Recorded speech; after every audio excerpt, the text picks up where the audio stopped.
દિલ્હીના જંતર મંતર ખાતે વિદ્યાર્થીઓના ચાલી રહેલા વિરોધના પડઘા હવે પોરબંદર સુધી પહોંચ્યા છે, જેમાં આજે પોરબંદરમાં આમ આદમી પાર્ટી અને સામાજિક કાર્યકરો દ્વારા વિદ્યાર્થીઓના સમર્થનમાં વિરોધ પ્રદર્શન કરવામાં આવ્યું હતું.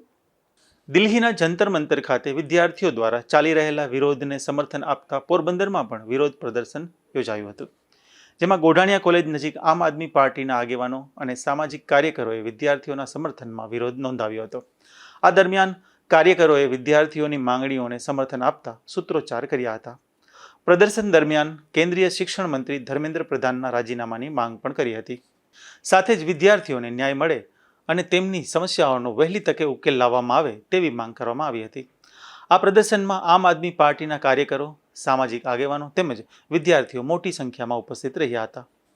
આજે દિલ્હી ખાતે જે વિદ્યાર્થીઓ દ્વારા જંતર મંતર ખાતે જે આંદોલન ચાલી રહ્યું છે અને આંદોલન માત્ર ને માત્ર નીટની જે એક્ઝામની અંદર જે પેપરો ફૂટી જાય છે, વારંવાર પેપર ફૂટે છે અને એ ફૂટ્યા પછી જ્યારે માર્ચ કરવામાં આવી અને માર્ચ દરમિયાન વિદ્યાર્થીઓ શાંતપૂર્ણ રીતે અહિંસક રીતે આંદોલન કરતા હતા, એ સંસદ તરફ કૂચ કરતા હતા, ત્યારે આ સરકારના આદેશથી વિદ્યાર્થીઓ ઉપર બર્બરતા પૂર્વક લાઠીચાર્જ કરવામાં આવ્યો. લાઠીની અંદર ખીલીઓ ઠોકી અને એ વિદ્યાર્થીઓ ઉપર અત્યાચાર કરવામાં આવ્યો અને આ ગઈકાલે એક વિદ્યાર્થીનું મોત પણ થયું છે.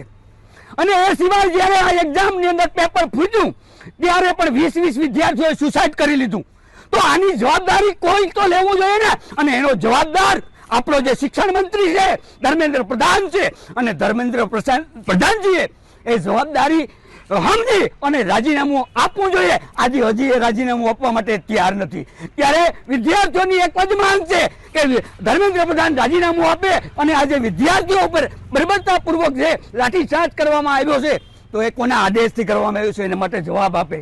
બરાબર, આ વિદ્યાર્થીઓ એક યુવા ધન છે આપણે ભારતનું, એ પીછી હટ કરવાના નથી. કારણ કે આજે આઝાદી મળી ને ત્યારે ભગતસિંહ ઊભો થયો હતો અને ભગતસિંહે એ કાળા અંગ્રેજોને જગાડ્યા હતા. અરે અંગ્રેજોને જગાડવા માટે, ભાજપી અંગ્રેજોને જગાડવા માટે આજે યુવા ધન તૈયાર થયું છે. સરપરોશી કી તમન્ના અબ હમારે દિલ में है, सरपरोशी की तमन्ना अब हमारे दिल में है, देखना है जोश कितना बाजू ये कातिल में है. अरे भक्ता हमें बता देंगे तुझे वो आत्मा, हम अभी से क्या बताए क्या हमारे दिल में है. जय हिंद, वंदे मातरम, भारत माता की जय. આજે એક બધા અલગ અલગ કોઈ પાર્ટીનો આ નથી, અલગ અલગ લોકો છે, સામાજિક સંસ્થાઓ છે, વિદ્યાર્થીઓ દ્વારા જે સંકળાયેલી સંસ્થાઓ છે એના યુવાનો અને સામાજિક કાર્યકરો દ્વારા આ એક જાતનું આયોજન હતું.